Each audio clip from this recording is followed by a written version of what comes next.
compartilhar a tela com vocês.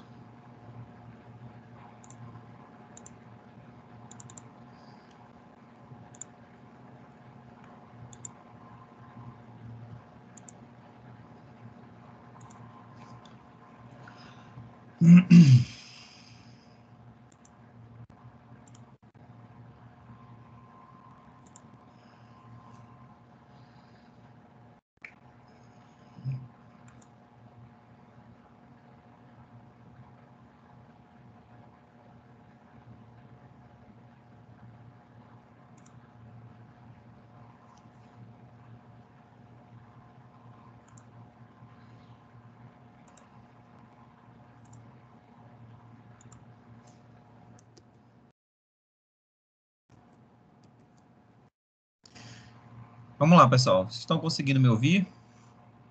Tranquilinho? Tem alguma dúvida da aula passada? Quem assistiu ou quem leu o material?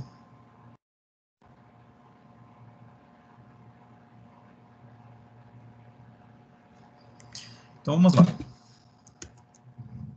Então, a aula de hoje nós vamos falar sobre a composição das células, né?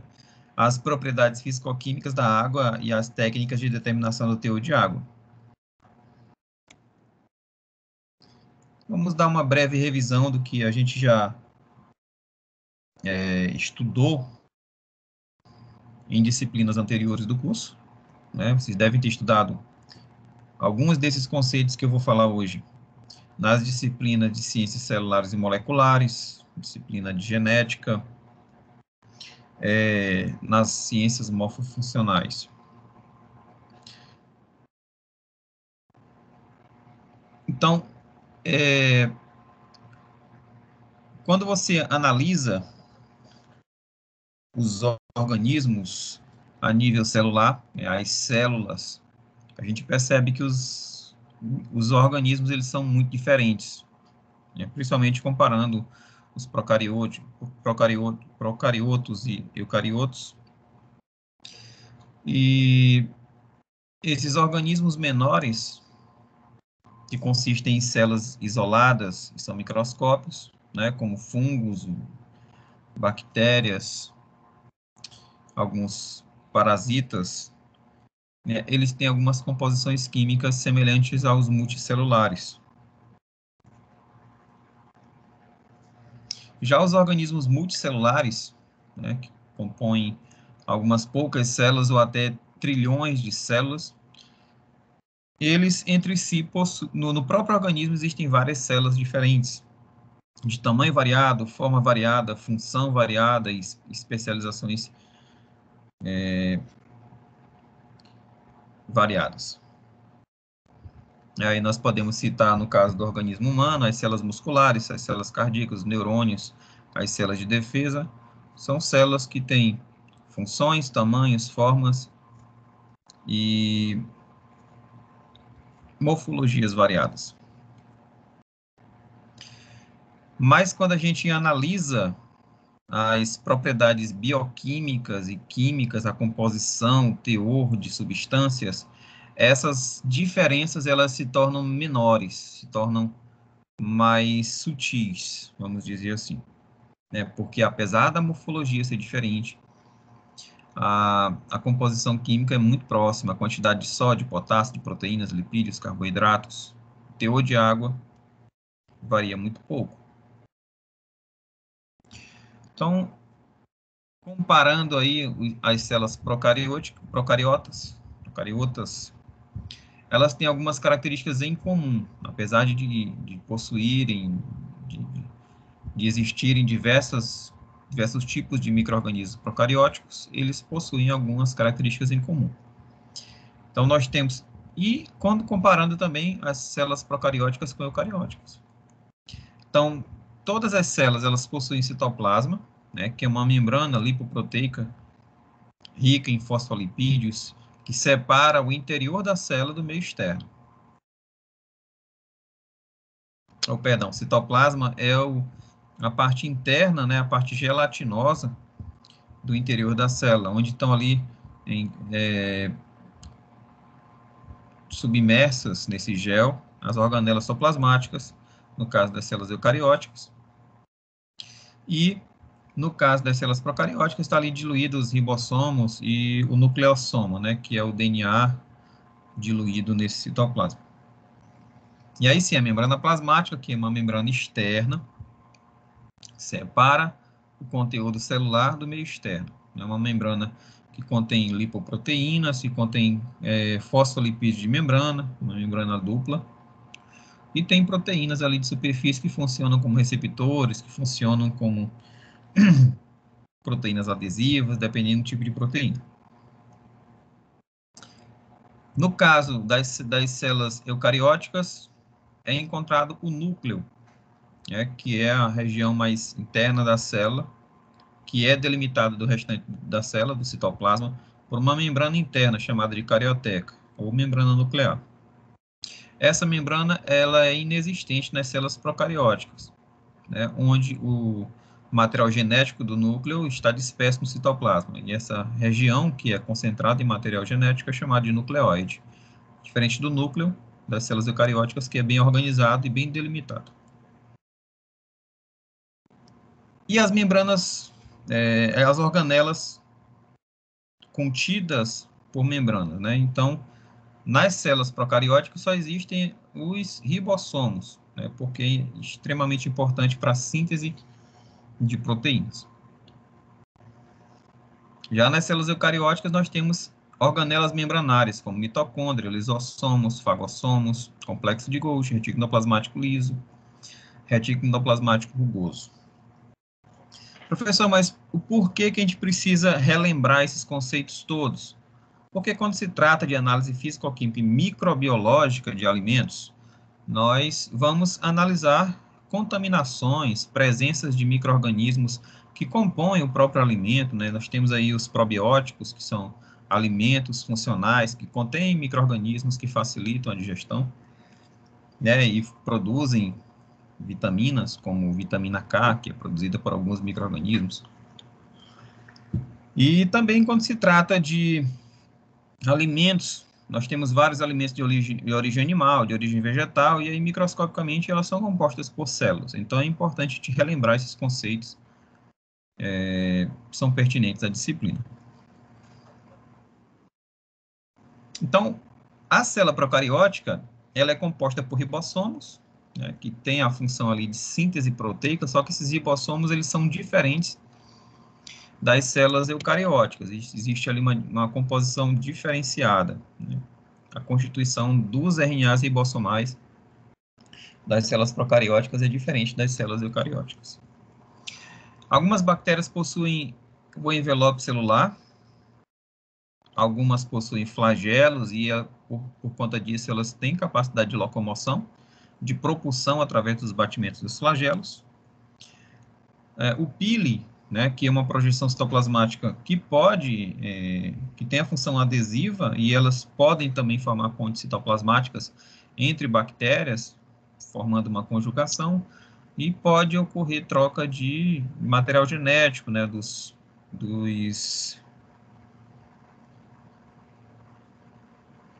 plasmídios, né, que podem conferir resistência bacteriana, e essa resistência pode ser transferida para uma outra bactéria.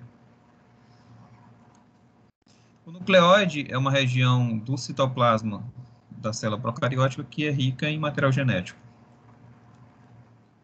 E aí a parede bacteriana, ela pode ser classificada como gram-positiva, né, quando ela é composta internamente pela membrana plasmática e externamente por uma camada espessa de peptidoglicano e glicoproteínas e polissacarídeos.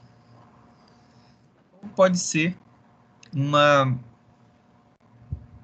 parede gram-negativa, quando ela é composta por uma membrana plasmática, uma camada intermediária de peptidoglicano e uma outra membrana externa de lipoproteínas com o lipopolissacarídeo externo.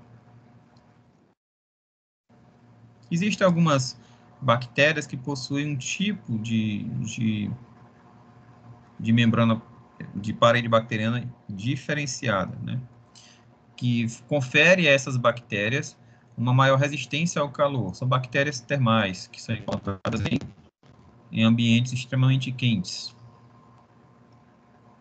que às vezes não são estudadas porque não causam doenças, porque elas não são adaptadas para a temperatura corporal, mas podem ser encontradas contaminando alimentos.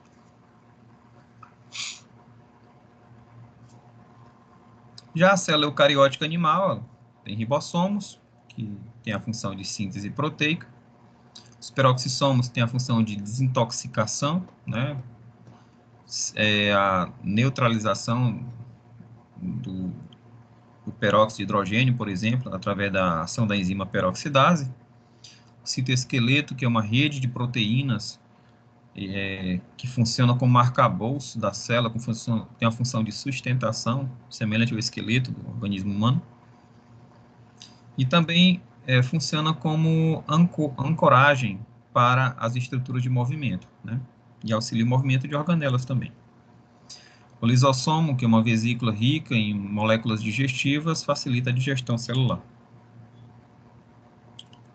Também tem a função de transporte de vesículas, né? Algumas vesículas são liberadas pelo complexo de Golgi, e essas proteínas, essas substâncias armazenadas pelo complexo de Golgi, elas podem ser exportadas para o exterior da célula. O aparelho de Golgi tem a função de processar, empacotar e enviar proteínas para outras organelas ou para o meio externo. O retículo endoplasmático liso é o local de síntese de carboidratos e alguns lipídios, e também de metabolização de alguns fármacos. O núcleo contém os genes, né, os genes de um organismo inteiro. Toda célula tem a informação genética do organismo todo. E quando esse DNA ele está desespiralado, vai dar origem à cromatina. O nucleolo é uma região específica do núcleo, onde está ocorrendo síntese de RNA ribossomal. Já o retículo endoplasmático rugoso é uma organela que tem a função de produzir proteínas do tipo exportação.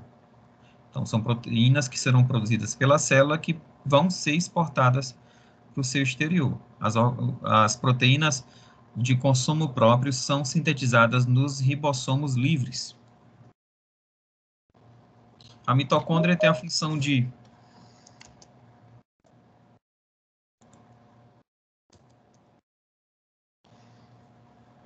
promover a respiração, né, metabolizando algumas substâncias para a síntese de ATP. A membrana plasmática separa o meio interno da célula do meio externo, e o envelope nuclear separa o núcleo do citoplasma. As células vegetais têm estruturas semelhantes, né, basicamente os mesmos compostos. O que vai diferenciar são os cloroplastos, que são organelas que vão abrigar ali a clorofila para a síntese de glicose a partir da energia solar, da luz e gás carbônico. A parede celular, que gera uma rigidez na célula, e o vacúolo, né, que degrada, recicla e faz o controle hídrico da célula, além dos plasmodesmos, que são orifícios de comunicação entre células vegetais. Então, fizemos aquele velho resumo da citologia, lembramos de algumas estruturas importantes e suas funções. Vamos falar da hierarquia molecular das células. Todas as células, as organelas, elas são formadas por complexos, né, por moléculas complexas, por polímeros. Como, por exemplo, o núcleo ele é formado pela cromatina, que nada mais é do que o DNA, enovelado ali, enrolado nas proteínas chamadas de histonas. A membrana plasmática ela é formada por estruturas como ácidos graxos de cadeia longa, fosfolipídios e proteínas estão ali imersas nesse mosaico. E a parede celular também formada por carboidratos complexos, né, como a celulose. Então, essas substâncias complexas, esses polímeros, como o DNA encontrado na cromatina, a proteína encontrada na membrana plasmática e na cromatina também, através das histonas, e Os carboidratos, a celulose ali encontrada na parede celular. Eles são polímeros formados por estruturas menores, pela junção de estruturas menores chamadas de monômeros. As unidades monoméricas, por exemplo, do DNA, são os nucleotídeos, né? O nucleotídeo de adenina, timina, de guanina, de citosina. As proteínas são formadas por aminoácidos e a celulose formada por moléculas de glicose. Então, as organelas são formadas por macromoléculas, né, complexos de macromoléculas, e essas macromoléculas são formadas por unidades monoméricas, como nucleotídeos, aminoácidos, açúcares, ácidos graxos, e essas unidades monoméricas são compostas por átomos. E aí, nas células são encontradas substâncias de natureza diferente, né, de cargas diferentes, como substâncias polares, como a glicose, que contém várias hidroxilas que fazem com que essa glicose seja solúvel em água. A glicina, né, que é o aminoácido mais simples encontrado, também é uma substância de natureza polar, tem carga positiva e carga negativa. O aspartato também é um outro aminoácido que tem também natureza polar, tem regiões positivas e negativas da sua estrutura. O lactato, que é um ácido derivado da fermentação da glicose, o ácido lático, né, que se sofre perda do íon H+, e dá origem ao lactato. Também é uma estrutura molecular com cargas, né, sendo então uma estrutura polar. O glicerol, que é um triálcool, que é encontrado nas moléculas dos triglicerídeos, né, triacilgliceróis, sofrem reação de saponificação com ácidos graxos de cadeia longa, dando origem aos triglicerídeos. Existem também moléculas que não têm carga, são apolares, que se misturam bem com gorduras, com outras substâncias apolares, como a cera, que é uma estrutura formada por moléculas de ácidos graxos de cadeia longa. Existem também moléculas anfipáticas que se comportam que tem uma parte da sua estrutura apolar e a outra parte polar. E elas podem se misturar tanto com substâncias apolares quanto polares, como a fenilalanina, a fosfatidilcolina, que é regiões azuladas da molécula, que representam as regiões polares, e as regiões amareladas, que representam grupamentos apolares. Mas a água, ela é o constituinte majoritário de todas as células, de todos os seres vivos. Lógico, vai haver diferença entre algumas células, entre alguns tecidos e entre alguns órgãos também, e ele está intimamente relacionada com a atividade desses tecidos. Os tecidos que têm maior atividade tendem a ter um teor de água maior, e os tecidos com menor taxa metabólica tendem a ter menos água. A gente já vai discutir isso. Mas a água, sem sombra de dúvida, é a substância mais abundante dos seres vivos e constitui mais de 70% do peso da maioria dos organismos. E por que é importante de falar de água? Porque a água, ela é importantíssima para a sobrevivência, né? Tanto nossa quanto dos micro-organismos. E a gente vai ver ao longo da aula que existem algumas técnicas de conservação de alimentos sem produtos químicos, como, por exemplo, a liofilização, retirada da água. Você retirar água de um alimento, deixar ele seco, transformar ele em pó, por exemplo, impede a contaminação. Por quê? Porque os micro-organismos precisam, para sobreviver, precisam estar imersos em um ambiente com riqueza de água. Tá? Exemplo aí, o leite líquido e o leite em pó. O leite líquido ele estraga facilmente, porque ele tem um alto teor de água, ele tem ali muitos nutrientes, que o micro-organismo consegue se utilizar né, se beneficiar desses nutrientes.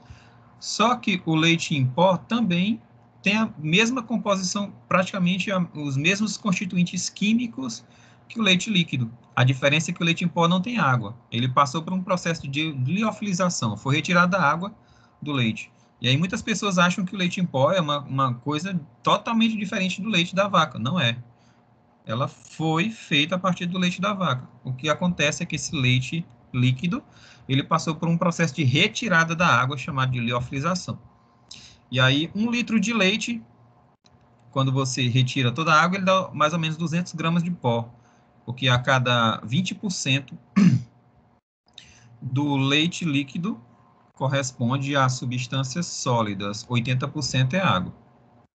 Por isso que você olha no rótulo de um leite em pó e tem lá a fórmula para você fazer a reconstituição do leite.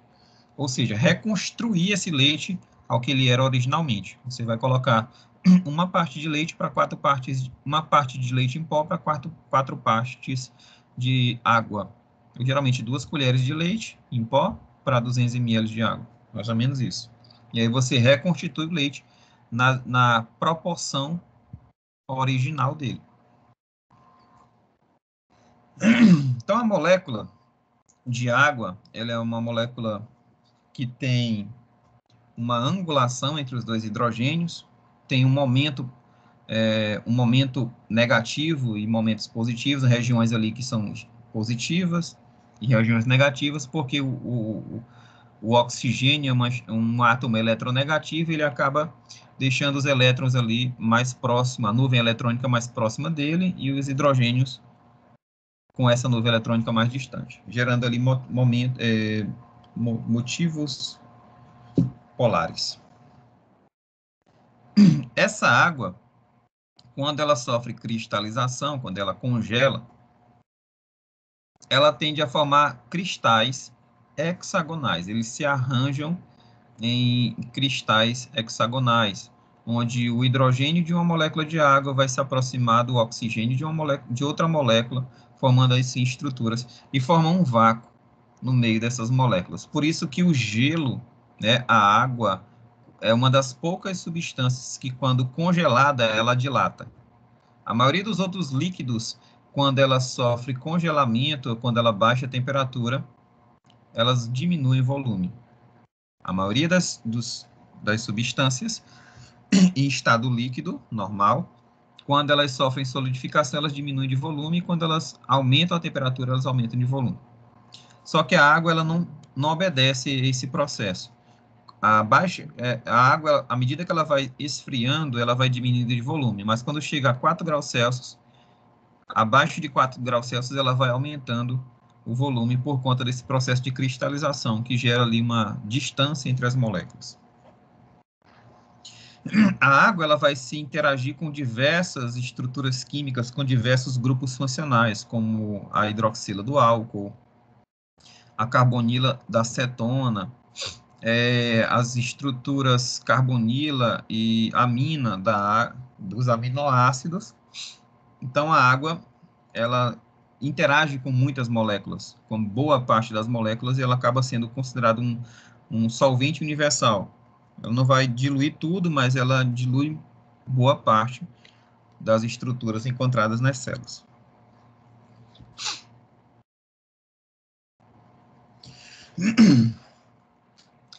E, professor, mas as moléculas apolares, elas conseguem interagir com água? Sim. Não consegue se dissociar totalmente, se diluir totalmente. Mas a água consegue dispersar moléculas apolares, desde que elas estejam ligadas entre si por porções polares, formando as gotículas de gordura que a gente chama de micelas. Por exemplo, os ácidos graxos e proteínas são as principais que interagem com a água. Então, aí nós temos uma estrutura de um ácido graxo que está rodeada por moléculas de água, né?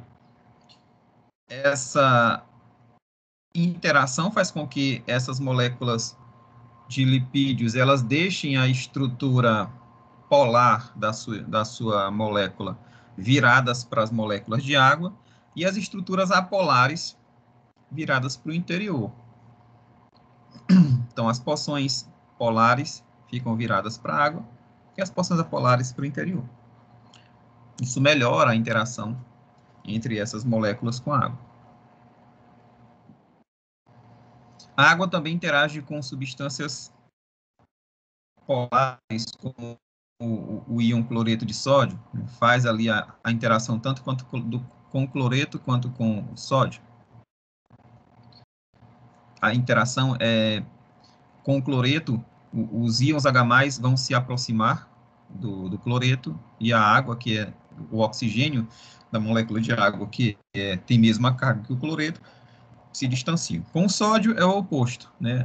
O oxigênio da água fica mais próximo do sódio, enquanto o hidrogênio, que tem carga positiva, fica oposto. Aí nós temos outras formas de interação da água com moléculas.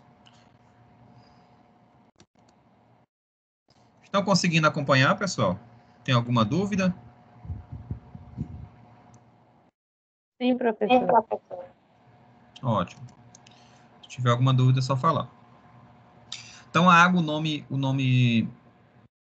é um nome popular da molécula de monóxido de hidrogênio, esse é o nome oficial da água. Tem a fórmula molecular H2O, né?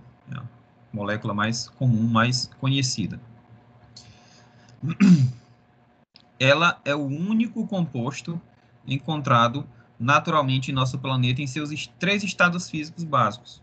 E isso é extremamente importante para encontrar vida, né? Inclusive a NASA aí tem lançado sondas para diversos corpos celestes, planetas, luas,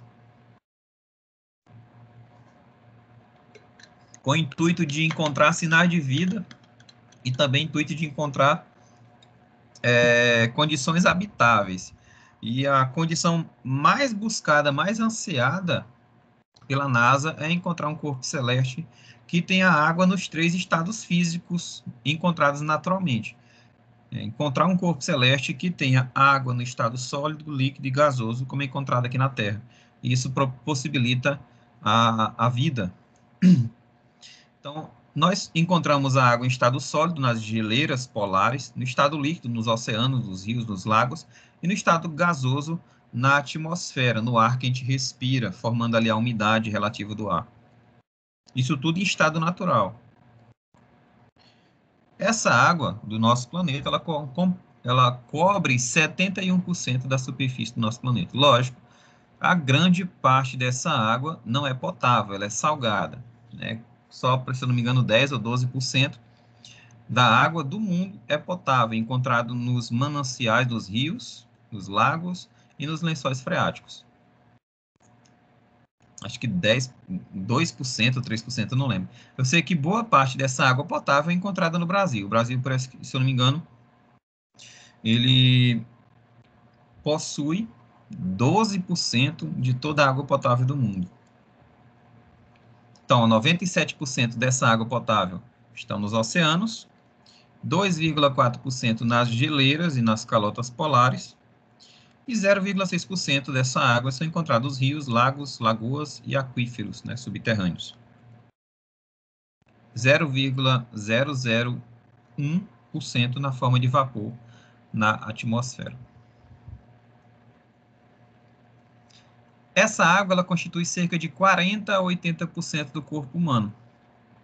Ela é encontrada em vários tecidos e o teor de água é intimamente relacionado com a atividade do tecido. Como eu já falei, tecidos mais ativos, com metabolismo mais elevado, como o cérebro, músculo esquelético, músculo cardíaco, tecidos pulmonares, têm um alto teor de água, porque eles têm uma atividade metabólica elevada.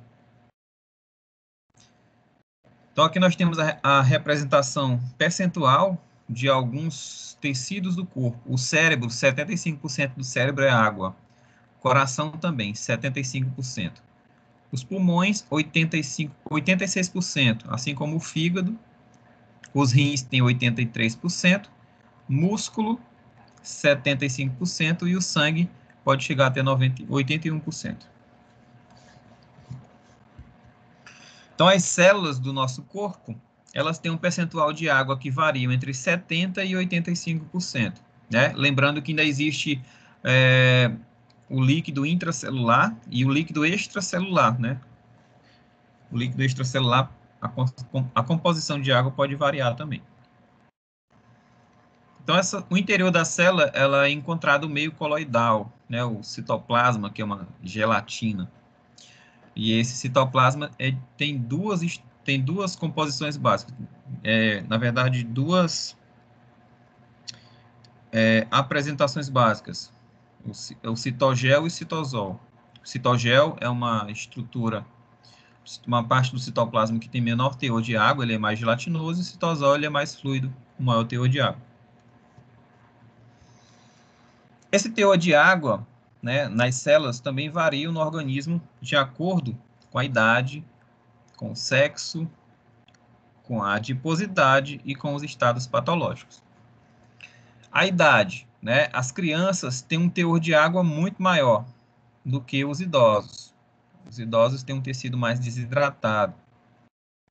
O homem tende a ter menos líquido que a mulher. A mulher, por conta de questões hormonais, acabam tendo retenção de líquido, principalmente durante a TPM, o estado menstrual, acabam alterando os hormônios que regulam o teor de água no corpo.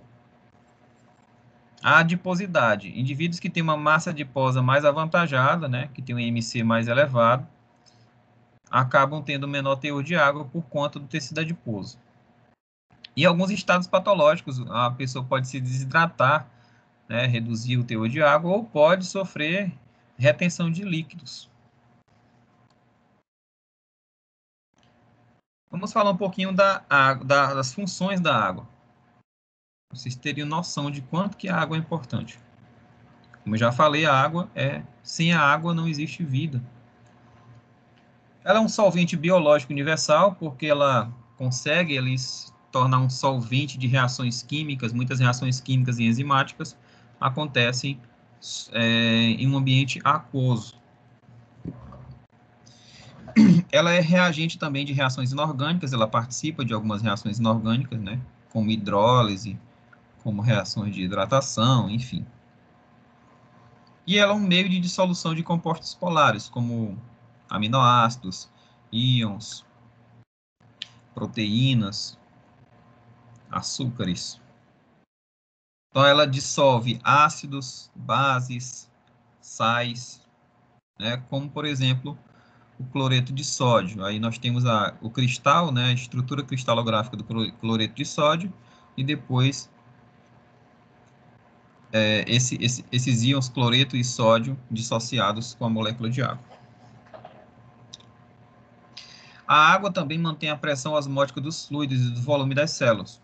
Então, nós temos ali as soluções isotônicas do nosso corpo, que mantém a quantidade de líquidos no interior e no meio exterior. Tá? E controlada principalmente pelos íons, pela bomba de sódio e potássio das células e tudo mais. A água também regula a temperatura corporal. Por exemplo, quando você está com muito calor, as glândulas sudoríparas produzem suor, que tem um alto teor de água, e essas gotículas de suor que ficam na superfície do teu corpo, para elas evaporarem, elas absorvem energia térmica do teu corpo. E à medida que o suor vai evaporando, ele vai resfriando a superfície corporal. Para vocês terem noção de como isso acontece, vocês podem fazer o seguinte experimento. Vocês se molhem e fiquem num local não ventilado. Teu corpo, quando vocês ficarem suados, fiquem num local não ventilado. O suor não vai adiantar de nada. Mas fiquem suados e fiquem em frente a um ventilador. Aquele suor vai começar a evaporar e o teu corpo vai ficar resfriado. Ou então coloque uma toalha seca e uma toalha molhada de frente ao ventilador, um local que venta bastante. Aquela toalha molhada no local ventilado, ela vai ficar gelada, porque à medida que a água vai evaporando, ela vai retirando energia térmica da toalha. E aquela toalha que já está seca, ela não vai ter alteração de temperatura, porque ela não tem água para regular a temperatura. Então, ela regula a temperatura corporal através da transpiração, através do suor. né? Essas gotículas de suor, quando formadas e evapora, ela leva consigo a temperatura, a energia térmica, porque a água, para passar do estado líquido para o vapor, ela absorve grande quantidade de energia. Então, essas gotículas de suor absorvem a energia térmica do corpo para mudarem de estado físico. A água tem um alto calor específico. O que seria esse calor específico? O calor específico é uma grandeza física que mede a capacidade das moléculas de absorverem energia. Trocando em miúdos, um alto calor específico significa que a água ela precisa de muita energia para aquecer, mas quando quente, ela demora a esfriar. Você coloca, por exemplo, uma panela de água no fogo e deixa borbulhar. Apaga o fogo, essa panela vai demorar muito a esfriar. Em contrapartida, você pega um metal e esquentar aquele metal, ele esquenta muito rápido. Colocar no fogo, ele esquenta muito rápido. Mas, em contrapartida, ele esfria também muito rápido. Um exemplo típico dessas diferenças de calores específicos é a areia do mar e a água do mar. A areia do mar, ela aquece muito fácil. Né? Você vai de manhã, o sol, a areia está pegando fogo, mas a água do mar está gelada. Por que ela está gelada ainda? Porque ela passou a noite esfriando. Mas de manhã, a areia do mar já está bem quente e a água do mar ainda está fria. E à noite, o que acontece? Acontece o oposto. A areia do mar, logo no finalzinho, no comecinho da noite, a areia do mar já está bem fria, porque ela esfria muito fácil. Ela esquenta muito fácil, mas esfria muito fácil. Porém, a água do mar ainda está quente, porque ela passou o dia pegando sol, esquentou bastante, e ela vai demorar a esfriar. A água também é um meio de eliminação de substâncias tóxicas. Né? Nós eliminamos substâncias tóxicas do nosso corpo pelo suor, pela lágrima, né? Pela urina. Então, ela auxilia nessa biotransformação de substâncias tóxicas e, consequentemente, a sua eliminação. Então, o fígado, como ele é um órgão, é o principal órgão de desintoxicação do corpo, ele é um órgão extremamente rico em água, por conta dessas propriedades ali de diluição de substâncias tóxicas e facilitar reações químicas. A urina e o suor, né, também são vias de eliminação de substâncias tóxicas. Por exemplo, quando algumas pessoas ingerem bebida alcoólica em grande quantidade, no dia seguinte ela está transpirando álcool ainda, ou então indivíduos tabagistas, elas transpiram o cheiro da nicotina pelos poros. A água também serve como meio de lubrificação. A água é encontrada no líquido sinovial, que é um líquido que é encontrado nas bolsas das articulações, como a articulação do joelho. Também encontrada aqui na bursa, né, da articulação do ombro. E aí, quando essa bursa ela fica inflamada, aí vem o termo bursite. Então, esse líquido sinovial é encontrado ali nas articulações para evitar o desgaste das cartilagens. Ele é rico em água e também rico em ácido hialurônico, que é uma substância muito importante para os tecidos para lubrificação. Inclusive, o ácido hialurônico é utilizado na estética para melhorar o teor de água da pele, para deixar a pele mais hidratada. A água é encontrada na lágrima também. A lágrima tem várias funções, como função desintoxicante, como função microbicida e função lubrificante. Né? Na lágrima é encontrado alto teor de água para lubrificar o olho, mas também são encontradas enzimas microbicidas. Então, quando cai alguma coisa no teu olho é estimulado a liberar muita lágrima para poder lubrificar e expulsar aquele objeto estranho. Quando o teu olho está infeccionado, ele lacrimeja bastante, né? Está com conjuntivite, por exemplo. A saliva também é um meio de lubrificação, né? Quando você está comendo, se alimentando, você vai mastigando e tuas glândulas salivares vão produzindo saliva para que você tenha facilidade na deglutição, no ato de engolir. Então, vocês já devem ter tentado engolir alguma coisa seca, se tem dificuldade de engolir. Você precisa mastigar bem, coloca, por exemplo, um punhado de farinha na boca, você precisa mastigar bem, não para triturar a farinha, mas para estimular a salivação. Só depois que esse alimento está totalmente úmido, totalmente lubrificado, você consegue deglutir com facilidade. A água também tem função de proteção. É encontrada, por exemplo, no líquor do líquido cefalorraquidiano. O cérebro, ele está enclausurado na caixa craniana, na calota craniana, mas ele fica meio que flutuando ali dentro do líquido cefalorraquidiano, que o envolve totalmente. O que é que esse líquido faz? Ele protege o cérebro contra choque mecânico. Você bate na cabeça e aquele líquido ele absorve o impacto. Ele deixa o cérebro mais leve. Basicamente a mesma sensação que você tem quando você está no meio da piscina, você se sente mais leve, porque a água, né, ela faz com que ela empurra o corpo da gente para cima, é o chamado efeito do empuxo, né? Então ele deixa o cérebro mais leve e também protege contra choque mecânico. Vocês podem até fazer um experimento em casa, vocês coloquem uma bolinha dentro de uma garrafa com água, garrafa transparente. Se você bater na lateral da garrafa, aquela bolinha ela não vai bater na parede da garrafa. O líquido vai absorver o impacto. Mesma coisa acontece com o cérebro sendo protegido pela água, acontece também com o líquido amniótico que protege a criança no interior da barriga da mãe. Esse líquido encontrado naquela bolsa amniótica protege a criança de choques mecânicos. A água também facilita a digestão, né? Vários sucos digestivos, componentes digestivos, são encontrados água em grande quantidade. Já falei da saliva, mas também tem o suco gástrico e o suco entérico, o suco produzidos pelas células intestinais, né? Que são ricos em água, mas também são ricos em enzimas digestivas. Porque essas enzimas digestivas, elas trabalham muito bem em meio aquoso, em meio rico em água. A água também tem função transportadora. Inclusive o sangue, a parte líquida do sangue, cerca de 92 a 95% do plasma é só água. E aí, nessa parte líquida, são encontradas proteínas transportadoras, como albumina, e outras proteínas transportadoras, como globulinas.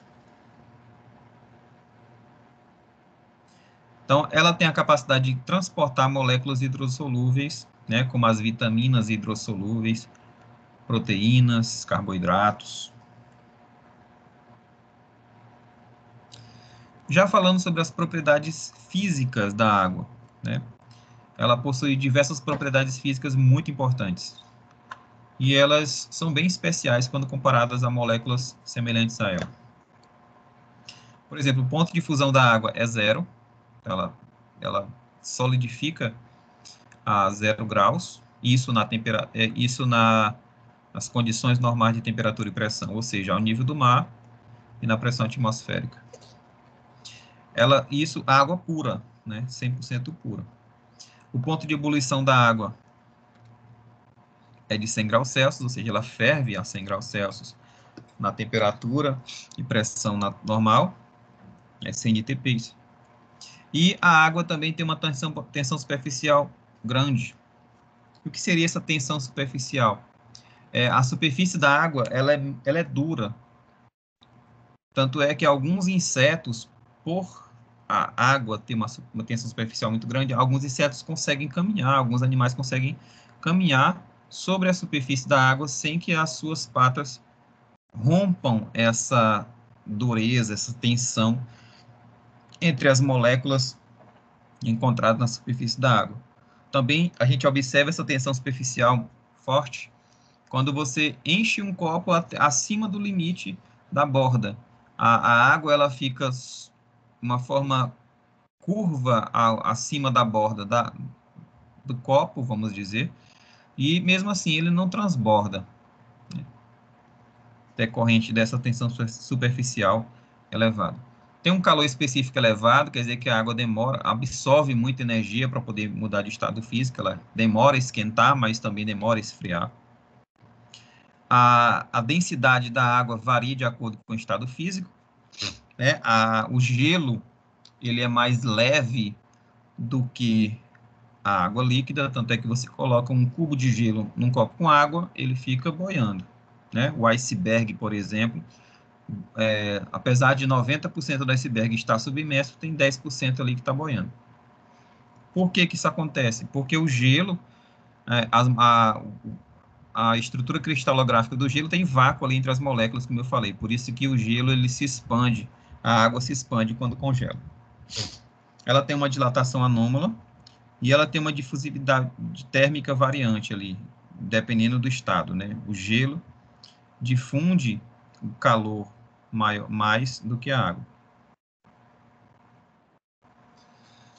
E aí, vamos falar agora do teor de água em alimentos. Tem alguns alimentos que têm um alto teor de água e outros que têm um baixo teor de água. E isso é intimamente proporcional à capacidade dos alimentos de se estragarem. Alimentos ricos em água se estragam muito facilmente. E os alimentos que têm baixo teor de água têm mais dificuldade de se estragar. Por exemplo, o biscoito, 100 gramas de biscoito tem apenas 4 gramas de água. O arroz, né, tem 12 gramas de água. E aí o arroz, né, o arroz processado, né, aquele arroz recém-colhido não. Inclusive aquele arroz recém-colhido, da roça mesmo, que está no cacho ainda, ele tem um teor de água muito maior. E para que esse arroz dure mais tempo, eles passam por um processo de secagem, né? Os agricultores de pequenas propriedades colocam o arroz ao sol para secar, para desidratar esse grão e ele ficar mais tempo sem apodrecer. Mas nas grandes indústrias alimentícias, elas passam por estufas ou esteiras aquecedoras para que esse grão passe por uma espécie de pré-torragem, para retirar o teor de água e deixar ele menos perecível. A margarina tem cerca de 16% de grama de água.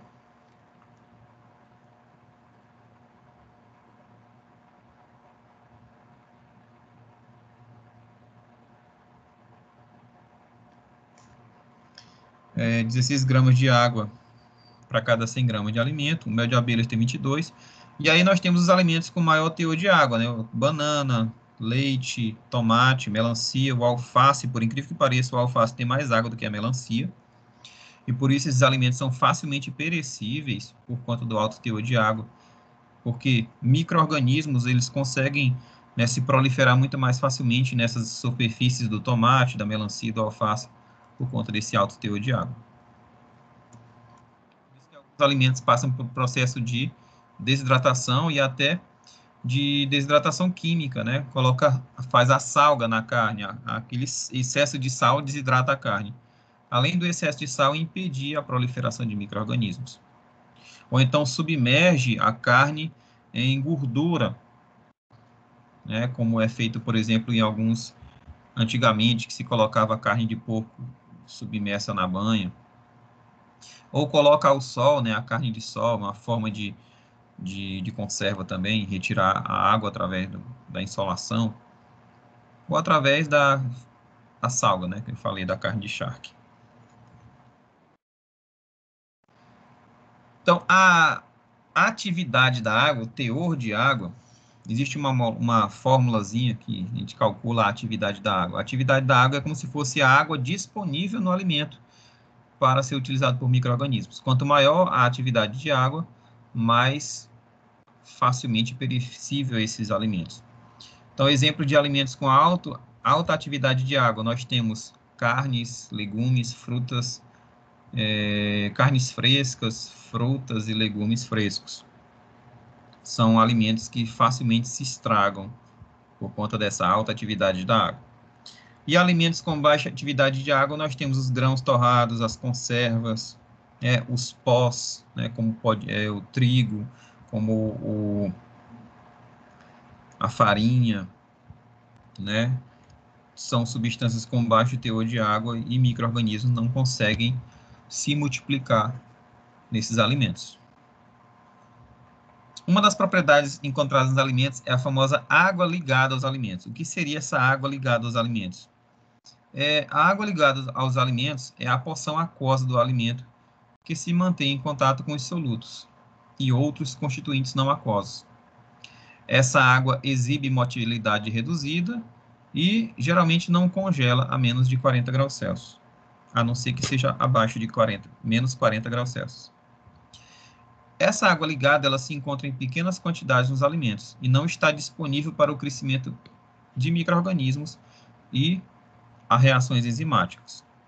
São águas que estão presas molecularmente a outras substâncias. Então, elas se mantêm aprisionadas às macromoléculas, como DNA, como proteínas, como carboidratos, através de fontes de interação.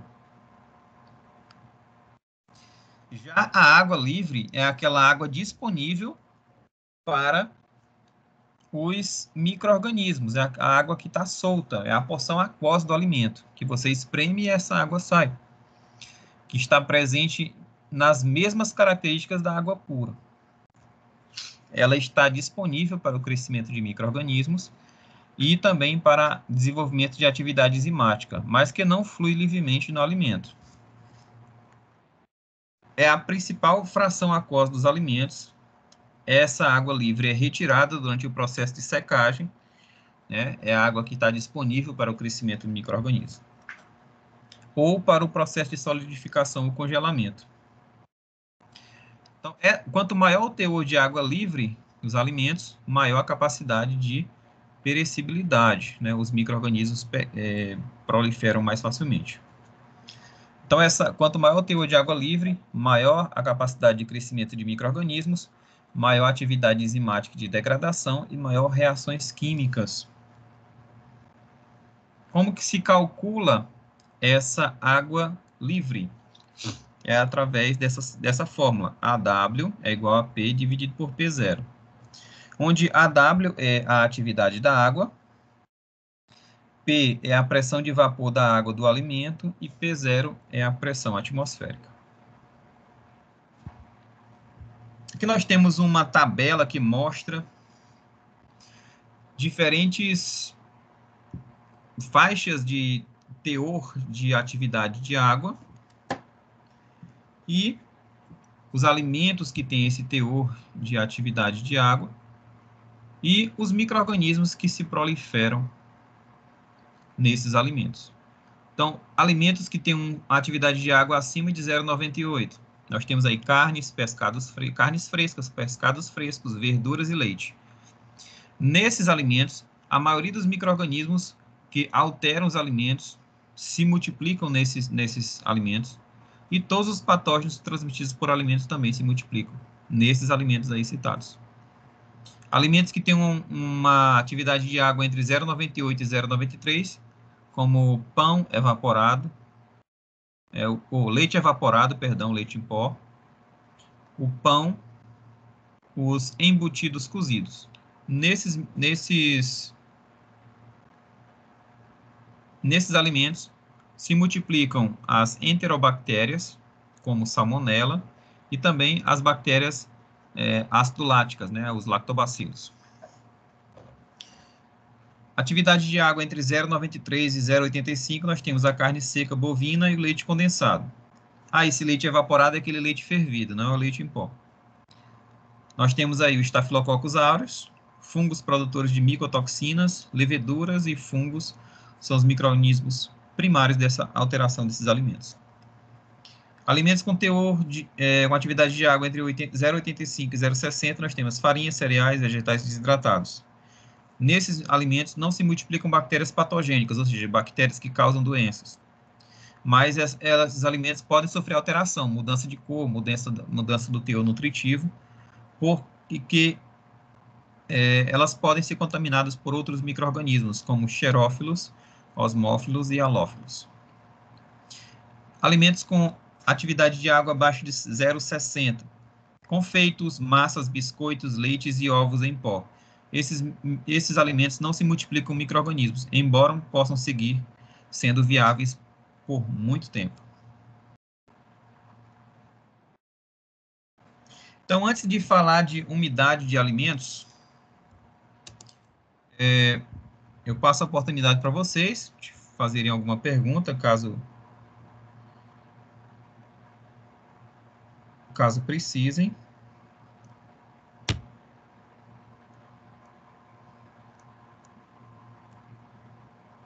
Tem alguma dúvida, pessoal?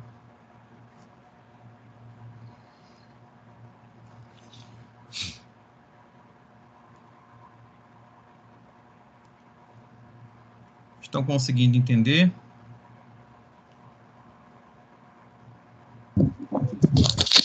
Sim, professor, eu estou. Ótimo. Não tem alguma dúvida não, né? Então, pessoal, vamos dar um intervalinho aí de 15 minutos, tá? Daqui a pouco a gente volta para concluir a aula de hoje, certo? Então, às 8h20 te retorno. Até daqui a pouco.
Vamos lá, pessoal, dando continuidade à nossa aula de hoje.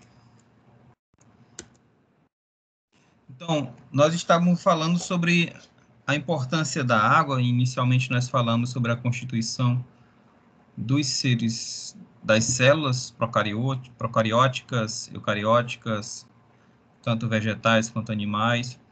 Falamos da composição química delas, das macromoléculas, das organizações. Temos uma revisão aí. Depois começamos a falar sobre a água, a importância da água, que ela é encontrada em estado sólido, líquido e gasoso no nosso planeta, e isso propicia a vida. Falamos das propriedades químicas e físicas da água, e também falamos sobre a água, a atividade da água livre, né, nos alimentos. E agora vamos falar sobre o teor de água nos alimentos e as técnicas de detecção dessa água nos alimentos. Vamos dar continuidade, então. Então, a umidade dos alimentos. Então, a umidade de um alimento está relacionada com a sua estabilidade, como já falamos. Alimentos com alto teor de umidade, alto teor de água, eles são mais propensos a sofrer degradação, né? Passar por um processo de putrefação. Então, a quantidade de água ela está intimamente relacionada com a estabilidade desse alimento, a qualidade e a composição. E pode afetar os seguintes itens. Pode afetar a capacidade de estocagem desse alimento. Então, os alimentos estocados com alta umidade, eles vão se deteriorar mais rapidamente do que aqueles alimentos que possuem baixa umidade. Então, a desumidificação, né, ou desidratação, é uma técnica para melhorar, né, ou aprimorar a capacidade de estocagem do alimento, o tempo de vida útil do alimento. Por exemplo, os grãos com umidade excessiva estão sujeitos a rápida deterioração. Como, por exemplo, os grãos frescos, né, feijão verde, milho verde, né, e eles estão também suscetíveis ao crescimento de fungos que podem liberar toxinas, como as aflatoxinas. Essas aflatoxinas são encontradas muito em castanhas, né, como amendoim, como nozes, como castanha do Pará.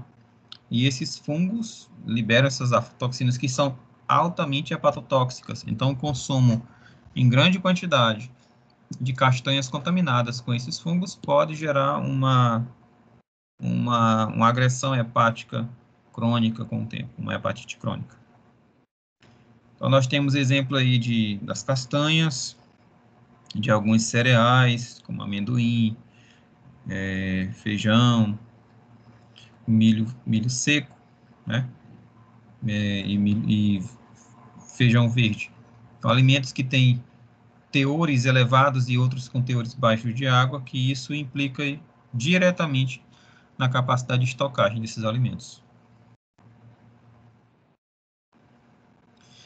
A embalagem também vai sofrer influência da umidade dos alimentos.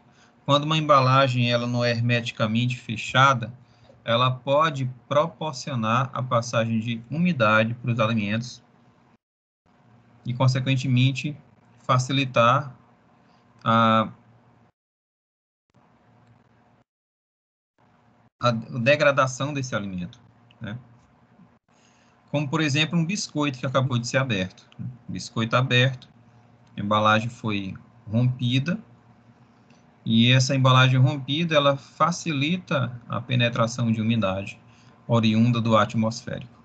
Por isso que a maioria dos alimentos, eles têm uma data de validade para a embalagem original e outra data de validade para a embalagem rompida.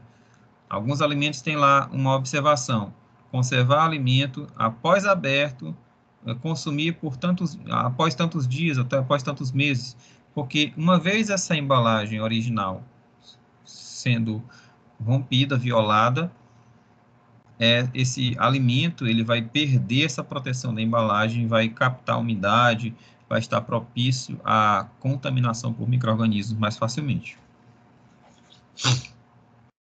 Como, por exemplo, a velocidade de escurecimento, né? Que é uma reação chamada de browning. Vem do inglês brown, que significa marrom. Então, é como se for... Do inglês, ao pé da letra, é como se fosse a capacidade de escurecimento, literalmente, né? Tornar-se marrom, que é muito encontrado em alguns vegetais e algumas frutas. Por exemplo, batata descascada. Aquela batata, se ela não for protegida quimicamente ou fisicamente, ela vai sofrer reação de browning, de escurecimento. Ela vai sofrer oxidação, ela vai ficar mais marrom. Isso porque algumas substâncias encontradas na batata, elas sofrem oxidação pelo ar atmosférico. Alguns vegetais e frutas, né? Frutas, por exemplo, maçã cortada, ela escurece, sofre reação de browning. Banana. E essa reação de escurecimento, ela pode ser evitada, ela pode ser, ou pelo menos retardada. É manter a embalagem original, ou a casca das frutas e vegetais, ou você proteger fisicamente, enrolar com papel filme, né, o vegetal ou frutas, então fisicamente você está criando uma barreira ali que impede a ação do ar atmosférico. Ou proteger quimicamente, você colocar umas gotinhas de limão ali na superfície da maçã que está descascada, na região que está descascada, ou da banana, e aquele limão, aquela suco de limão, vai impedir ou retardar a velocidade do brownie.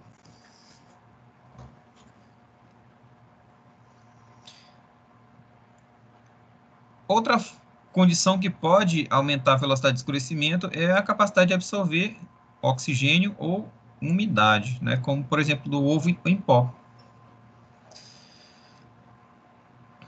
Essa reação também pode aumentar com o aumento da umidade em embalagens permeáveis à luz e ao oxigênio, né? Embalagens de papel, por exemplo, que são permeáveis. Então, nós temos alguns alimentos que sofreram aumento de umidade, como biscoito, né? Biscoito tipo champanhe. Fatias de frutas, de maçã, que sofreram escurecimento ou oxidação. O peixe, né? Isso aí tem alguns alimentos que, quando eles são fritos, eles ficam bem crocantes por causa do baixo teor de água. Mas esse alimento, quando exposto à umidade do ar, com o tempo ele vai ficar mais mole, mais borrachudo. Por isso que eles geralmente são servidos separados do restante da porção do alimento. Porque se você colocar o peixe frito em cima do alimento que está úmido, né, do arroz, do feijão, ele vai absorver a umidade, ele vai alterar a sua textura. Então, por isso que ele é servido separado, numa porção separada, em cima de um papel toalha ali, para manter esse alimento com baixo teor de umidade e manter ali a sua textura crocante. Mesma coisa para o torresmo, né? Ele mantém-se crocante, bem sequinho, com baixo teor de umidade. A partir do momento que você coloca lá o torresmo em cima de um feijão ou de um caldo, ele absorve a umidade e muda totalmente a sua textura e o seu sabor. O processamento também pode alterar a quantidade de água. E esse processamento, que altera a quantidade de água, é importante na industrialização de vários produtos. Como, por exemplo, a fabricação de pães e produtos de padaria. Então, a quantidade de água colocada ali na massa, como ingrediente, ela vai alterar, né, a qualidade do produto, para melhor ou para pior. Preparo de embutidos e carnes processadas e seus derivados, né, esse processo de moagem e de preparo de embutidos necessita de água para ocorrer a incorporação, para poder melhorar o processo de moagem, mas não se pode colocar água demais. Existem ali os limites preconizados pelo Ministério da Agricultura, que são recomendados, que são, na verdade, os valores máximos permitidos. Não se pode colocar água demais, porque isso pode violar as leis sanitárias vigentes no nosso país. Então, alguns alimentos, eles podem também sofrer a alteração do teor de água e pode alterar a sua textura, a sua palatabilidade, né? Como, por exemplo, o nosso famoso beiju, o pão também, que ele recém-preparado, ele está bem crocante, mas com o tempo ele vai absorvendo umidade, vai ficando mais borrachudo. E o cuscuz também, né? Com o tempo ele vai ficando bem seco. Porque ele vai, nesse caso do cuscuz, ele vai se desidratar.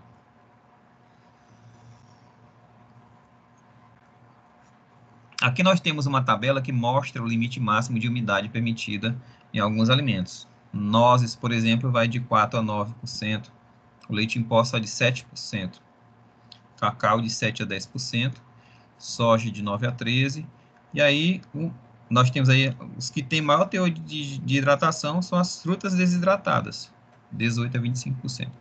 Essas frutas desidratadas, elas geralmente são feitas através ou da secagem, da exposição ao sol, ou também da exposição a carboidratos, não açúcar, né, formando as frutas cristalizadas.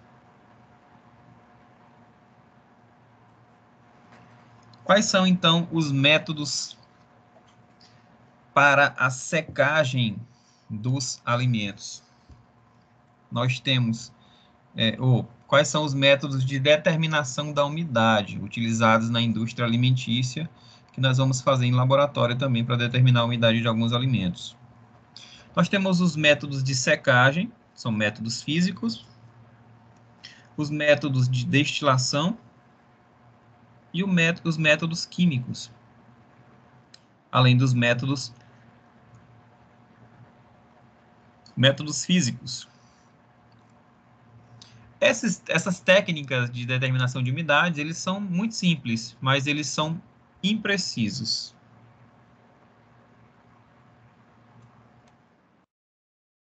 Por que que eles são imprecisos? Algumas técnicas, elas geram uma separação incompleta da água do produto. Então, a gente acaba determinando uma umidade que não condiz com a realidade. Porque para a gente determinar a umidade do alimento, a gente precisa pesar o alimento antes e depois do processo de desumidificação. E aí você vai, através do peso, você faz uma regra de 3 e determina o percentual de água que estava ali naquele alimento. Então, se você não consegue retirar totalmente a água do produto, a separação é incompleta e essa técnica vai ser imprecisa. Outra condição que gera uma imprecisão nesse processo é que alguns alimentos, quando submetidos a alta temperatura, eles se degradam, e algumas substâncias, ao se degradarem, liberam água também. Então, o alimento ele acaba perdendo mais água do que o original. Não é um processo de retirada da água. Então, algumas reações sofrem liberação de água. Outra característica que faz com que os métodos de determinação de umidade sejam imprecisos é que algumas substâncias encontradas no alimento são voláteis. Exemplo ali, a casca da laranja, por exemplo, tem alguns óleos essenciais, tem óleos que são voláteis, que evaporam facilmente. Então, quando você faz o processo de determinação da umidade por secagem, juntamente com a água evaporam outras substâncias, e você acaba inferindo que aquela substância é volátil, pelo método você diz que é água também. Então, um método de secagem muito comumente utilizado são a exposição de alimentos a estufas. É o método mais utilizado em alimentos. Você coloca lá na estufa de secagem, você pesa o alimento antes de colocar, né? Quantos gramas de queijo, por exemplo, antes e depois da secagem, você determina o teor de umidade. A remoção da água é feita por aquecimento, aquela estufa ela vai aquecer, né? E vai induzir a evaporação daquela água. Então, esse ar quente, ele é absorvido por uma camada muito fina do alimento. Então, o alimento ele vai se ressecando da periferia para o centro. E aí, dependendo da composição do alimento, alguns podem demorar mais e outros menos para se desidratar.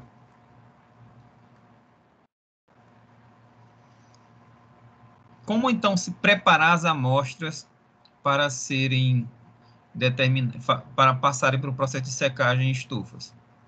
Então, as amostras líquidas, elas devem ser evaporadas em banho-maria até uma consistência pastosa. Então, vai fazer determinação do teor de água do leite. Você vai colocar o leite no rotavaporador para evaporar o máximo de água possível. E quando ele ficar um meio pastoso, você vai concluir esse processo de secagem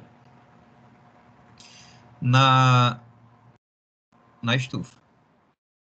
Algumas amostras açucaradas, elas podem formar uma crosta dura na superfície, né, uma crosta caramelizada, que pode funcionar como barreira física para impedir a perda de água.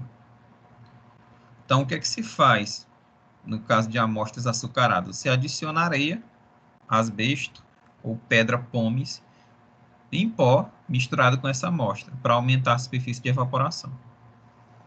Você pesou lá 20 gramas de brigadeiro, aí você coloca um pouco, mistura com areia em pó, né, bem misturado, e põe para secar, para você determinar quanto de água foi retirado. O peso da amostra não pode ser muito grande, então a amostra de alimento não pode ser grande, porque quanto maior a amostra, mais água e mais demorada vai ser a análise. A amostra deve ter uma massa de 2 a 5 gramas, dependendo da quantidade de água do produto. Essa amostra deve ser bem espalhada para aumentar a superfície de contato, né, em uma camada fina. Quais fatores a gente deve se considerar no caso do método de secagem por estufa? Qual tipo de estufa vai ser utilizado? Existem vários tipos de estufa. Tem estufa a seco, tem estufa a úmido, tem estufa com circulação de ar, tem estufas a vácuo. Então, dependendo do tipo de estufa, isso pode melhorar ou não o método de secagem. O tamanho das partículas, se as partículas forem maiores, a estufa tem que ser mais forte, então isso pode influenciar a técnica. Os cadinhos utilizados, né, que são os recipientes, que geralmente são ou de platina ou de porcelana. A profundidade desse cadinho, o material utilizado, isso tudo pode influenciar também na técnica de secagem. E a pesagem da amostra, né? Você precisa usar uma balança de extrema precisão, porque se a balança estiver descalibrada, você pode determinar de forma errônea a massa da amostra e isso infere num erro, né? Uma imprecisão na técnica. Quais são as desvantagens do método de secagem por estufa?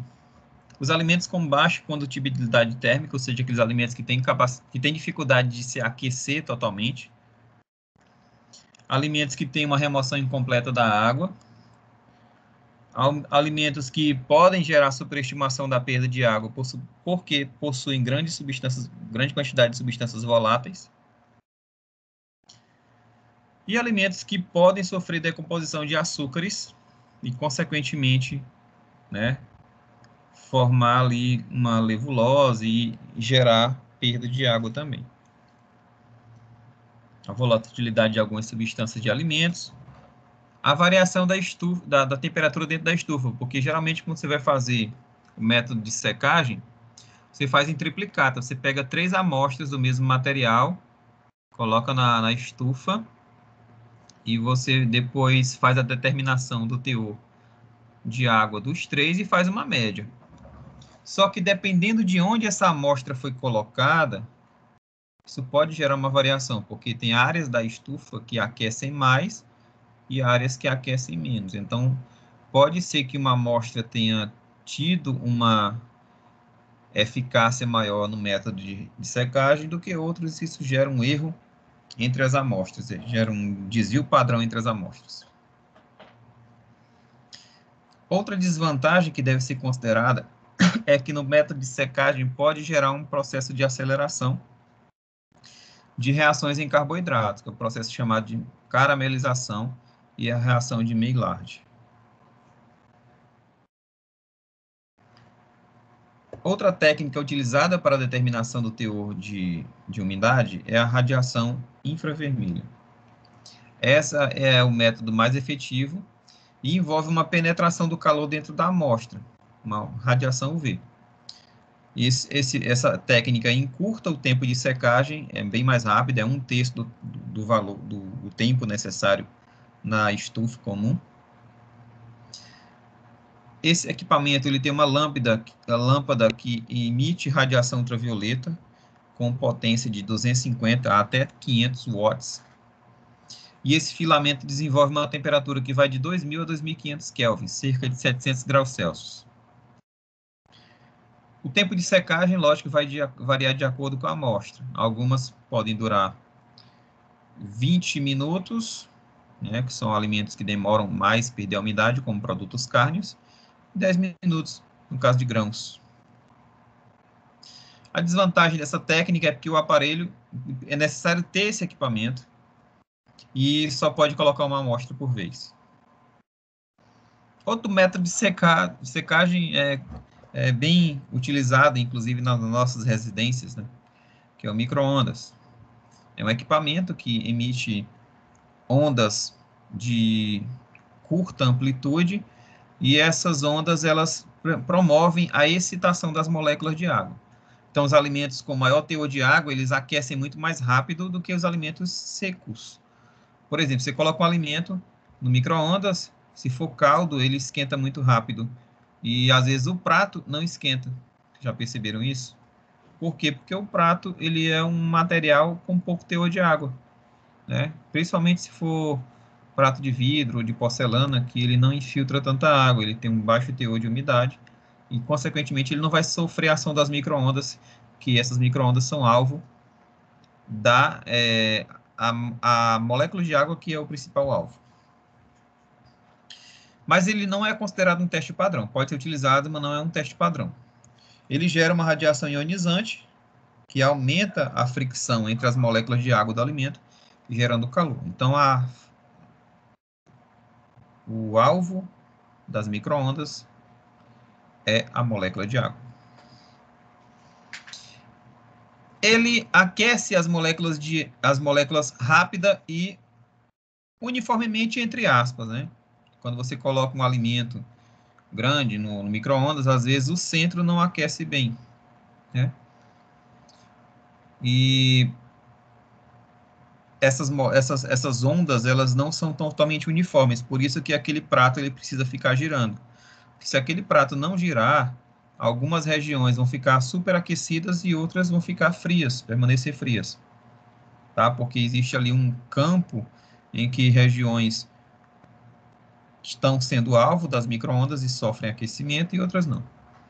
Então, até que você pode até fazer um experimento no micro-ondas e verificar isso acontecendo. Você coloca uma formiga dentro do micro-ondas, liga, e ela não vai se queimar, porque quando ela começa a aquecer, ela muda de lugar, vai para um lugar onde não está sendo aquecido. No processo de secagem por micro-ondas, a amostra pode ser misturada com sal, né, para evitar que a amostra espirre fora do cadinho ou fora do recipiente, e aí esse espirro pode gerar uma imprecisão na técnica. Ou ela pode também pode ser misturada com óxido de ferro, né, para acelerar o processo de secagem. Outro método de secagem é a dessecação. Os dessecadores, que é o equipamento utilizado para fazer esse processo de secagem, são utilizados com vácuo. Então, você coloca ali uma pressão negativa, você tira todo o ar do interior desse equipamento, coloca o alimento e aí essa pressão negativa faz com que a pressão de vapor diminua. Os alimentos eles sofram evaporação espontânea por conta desse vácuo. E aí a umidade liberada por esses alimentos são absorvidas pela água, são absorvidas pela sílica, que é uma estrutura que fica, é uma substância que fica abaixo do dessecador. Na verdade, é areia, né? Um composto à base de areia. A secagem é lenta, porque esse dessecador ele funciona a temperatura ambiente e pode levar até alguns meses para essa secagem ficar completa. Então, aí nós temos a ilustração de um dessecador. Aqui embaixo são colocadas sílica nesse fundo falso mais curto, e as amostras ficam aqui acima desse crivo.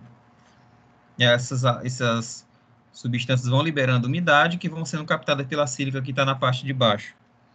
E essa válvula aqui de cima da tampa é onde vai ser colocada a bomba de vácuo para tirar todo o ar do interior desse dessecador. Esse dessecador pode ser feito de acrílico também, né, ou de vidro. E aí nós temos o sistema montado, né, o dessecador ligado à bomba de vácuo para que ele tire todo o ar atmosférico do interior. Depois que esse vácuo foi feito, se fecha o registro e desacopla a bomba. Então, com esse registro fechado, esse vácuo permanece no interior do dessecador. Agora vamos falar dos métodos de destilação. Um deles é o rotoevaporador, que nada mais é do que um banho-maria com um balão submerso na água quente, e esse balão ele fica sofrendo movimentos rotatórios para melhorar a superfície de contato da amostra. E ele também está ligado a uma bomba de vácuo, que facilita também a retirada da água. Essa bomba de vácuo, ela retira o ar atmosférico e facilita a emissão de gases pela amostra, como vapor d'água. Esse vapor d'água, então, chega a um condensador e goteja nesse balão aqui. Então, ela passa do estado sólido para o líquido aqui no banho-maria. Esse gás, ele sobe, passa pelo condensador, ela volta a ser estado líquido e cai aqui nesse balão. É o método mais antigo de destilação, protege a amostra contra a oxidação pelo ar, porque esse é um sistema fechado, e também é a vácuo. Diminui a chance de decomposição causada pelas altas temperaturas na secagem direta. E é utilizado para grãos e condimentos que possuem matéria volátil. E também existe o método químico chamado de Kalfischer, que é a adição do reagente de Kalfischer, que é um iodo, dióxido de enxofre, piridina e metanol. São substâncias altamente dissecantes. Se faz, então, a titulação com iodo, que se reduz na presença de água. Qual a desvantagem? Ele fornece a água total e gera uma dificuldade na visualização de amostras coloridas. E deve-se também evitar produtos que reagem com o iodo, como, por exemplo, a vitamina C. Os métodos físicos, nós temos a absorção da radiação infravermelha, que é a medida de absorção da região do infravermelho, que obtém a quantidade de água da amostra. E esse método físico, ele é muito sensível, né, radiação infravermelha, e ele pode ser utilizado tanto para materiais orgânicos quanto inorgânicos. O ponto negativo dele é que o equipamento é muito caro. A cromatografia gasosa também pode ser aplicada em alimentos com uma larga faixa de umidade, desde 8% até 56%, só que é necessário verificar essa correlação com o método padrão de secagem em estufa para cada tipo de amostra, porque podem sofrer degradação também. A ressonância nuclear magnética, ela é muito precisa, mas ela requer um equipamento muito caro e sofisticado e oferece medidas muito rápidas. Esse é o ponto positivo, apenas 1 minuto para poder fazer a análise. São análises precisas que não destroem a amostra e pode ser utilizado simultaneamente para a determinação da umidade e da gordura. Só que é muito caro e precisa de pessoas treinadas para manipular o equipamento.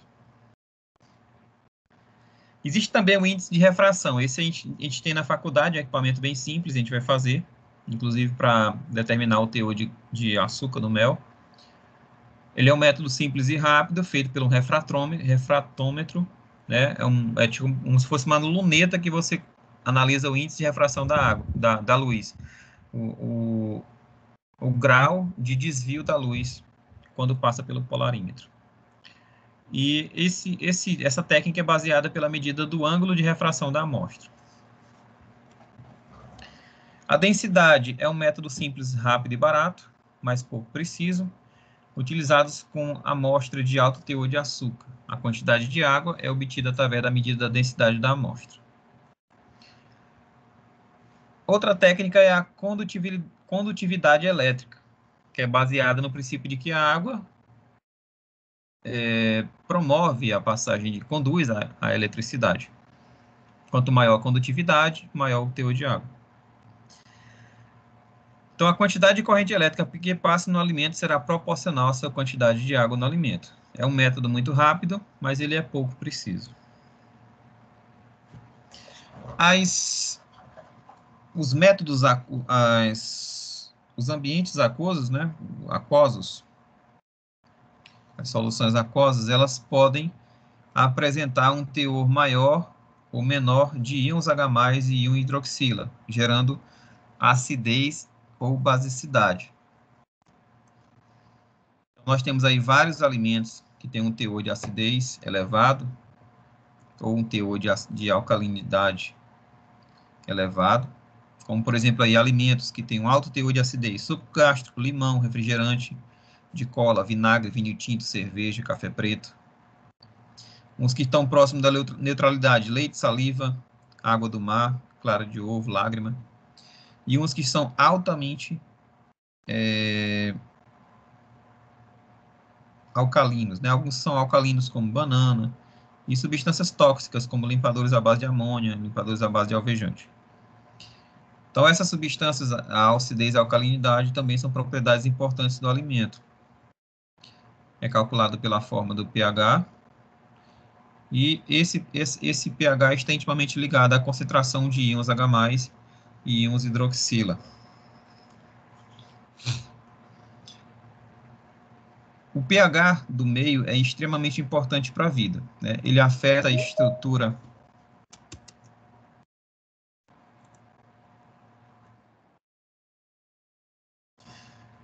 e também a atividade de macromoléculas biológicas, principalmente as proteínas, né? As proteínas, para o bom funcionamento, elas precisam estar em uma temperatura adequada e um pH adequado. Então, a atividade catalítica das enzimas é extremamente dependente do pH, tanto do pH quanto da temperatura. Nós temos aí enzimas que são digestivas e elas agem em pHs diferentes. Nós temos aí a tripsina, que age em pH neutro, a fosfatase alcalina, que é a tripsina, que é encontrada, a pepsina, que é encontrada na saliva, que degrada carboidrato em pH neutro, a fosfatase alcalina, que degrada algumas substâncias, principalmente proteínas. Ela é encontrada no intestino, num ambiente extremamente básico, e a pepsina é encontrada no suco gástrico, que é encontrado num pH próximo de 2, que é o melhor pH de funcionamento dela. Então, dependendo do tipo de enzima, elas podem funcionar bem no pH neutro, ácido ou básico.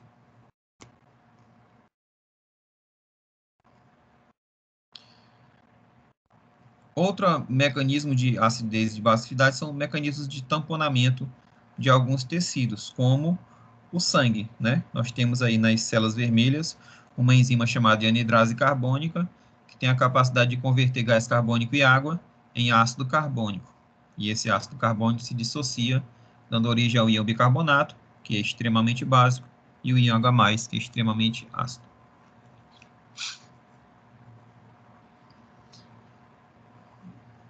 O pH desses órgãos, né, são utilizados para determinar diagnósticos, como, por exemplo, o pH do sangue e da urina, mas os alimentos também são importantes fazer a determinação do pH. O pH do plasma sanguíneo, por exemplo, em pessoas diabéticas graves, é controlado comumente quando o valor do pH do sangue está abaixo de 7,4. É uma condição chamada de acidose metabólica. Em algumas outras doenças, o pH sanguíneo pode ter uma alcalinidade, né, conhecida como alcalose. Tanto a acidose quanto a alcalose são extremamente danosas para a vida, porque interferem no funcionamento de células e também de enzimas importantes no funcionamento do organismo. Aí nós temos os sistemas tamponantes biológicos, né, como o sistema respiratório, o sistema sanguíneo e o sistema renal. E aí os mecanismos de controle desses íons H+, e os íons ácidos e básicos do organismo. Aí nós temos uma escalazinha, mais novamente algumas sistemas tamponantes dos pulmões, dos rins e das células vermelhas.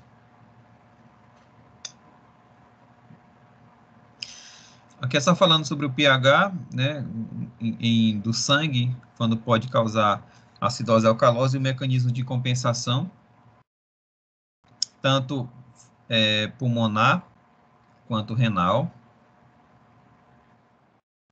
E aí, só para resumir, né, a água é um alimento, uma substância essencial para a vida, principalmente pelas suas propriedades físico-químicas. Essas propriedades fazem com que a molécula de água seja singular e extremamente importante para o funcionamento do corpo e também o crescimento de micro-organismos. É um composto inorgânico e é a substância mais abundante nos seres vivos e também uma das mais abundantes do nosso planeta. A quantidade de água nos seres vivos varia de acordo com a função, né? Organismos marinhos têm alto teor, como água-viva, o organismo humano tem 65%, o alface 98%. Variam também de acordo com a idade, né? Quanto mais jovem, maior a quantidade de água. Quanto mais velho, menor a quantidade de água. Então, recém-nascidos têm 70% do seu corpo constituído de água, adultos 60% e idosos apenas 50%. Essa água também varia de acordo com os tecidos e a atividade desse tecido, né? O cérebro, os rins, os músculos têm maior teor de água, quando comparado, por exemplo, com os ossos, que só tem 20% do teor de água. Então, as propriedades físico-químicas da água. É um meio propício para reações químicas, é um ótimo solvente de substâncias polares, como íons cloreto de sódio. Ela é encontrada no estado líquido em maior parte da Terra, mas também encontrada em estado sólido e gasoso. Possui um alto calor específico, uma densidade no estado sólido é menor do que no líquido, por isso que o gelo flutua. Ela forma ligações com os hidrogênios e com outras moléculas de água, formando uma coesão, né, uma força de ligação entre as moléculas, e isso explica a tensão superficial da água, a dureza da superfície da água. E ela possui uma alta tensão superficial. Então, pessoal, deu para acompanhar? Tem alguma dúvida? Os ossos têm só 20% de água. Como é que eles conseguem produzir, por exemplo, a medula óssea? Não, mas a medula óssea já é outro tecido. A medula óssea tem muita água. Estou falando do osso propriamente dito. Sem a medula óssea. A medula óssea tem muita água. Porque eu achei assim, se o osso tem tão pouca água desse jeito, como é que ele consegue produzir medula óssea o restante do corpo inteiro? Porque a medula óssea não é mais tecido ósseo. Uhum. Entendeu? Mas boa pergunta. Agora o osso mesmo, tem pouco teor de água. Tudo tranquilo, pessoal? Deu para acompanhar, Francisca? Tu chegou no intervalo, né? Sim, foi. Eu estava lutando para entrar desde o início e não conseguia. Pois é, eu mandei. Tu não tá no grupo do Telegram? Não, no seu não. Já entrei num grupo de Telegram de uma outra professora aí. Eu vou te mandar o link aqui. Tá bom? Tá, tá bom. Obrigada. Nada. Mas tu entrou hoje, não foi? Quarta-feira, não foi? Não, na semana passada eu assisti sua aula também. Não, eu tô falando no Telegram. Ah, sim, foi. No Telegram foi. Tá aqui uma mensagem que tu tinha entrado dia 3 agora, quarta-feira. Foi. Eu nem tinha o Telegram baixado. A minha filha baixou aqui para mim. Eu disse, Luiz, Mandei agora o eu link, vou ter que baixar esse negócio aqui. eu mandei o link para ti. Aí tu entra lá no grupo, que eu já joguei as aulas lá, essa aula da semana passada e a de hoje. Ah, sim. Tá, Tá aí tu bom, que pode eu vou baixar. imprimir tudo. Tá certo. Obrigada. Nada. Então, na próxima aula, pessoal, a gente vai falar de carboidratos, proteínas e lipídios. Vai falar de açúcar, proteína e gordura. Teor, como determinar o teor de açúcar, de gordura, de proteínas dos alimentos.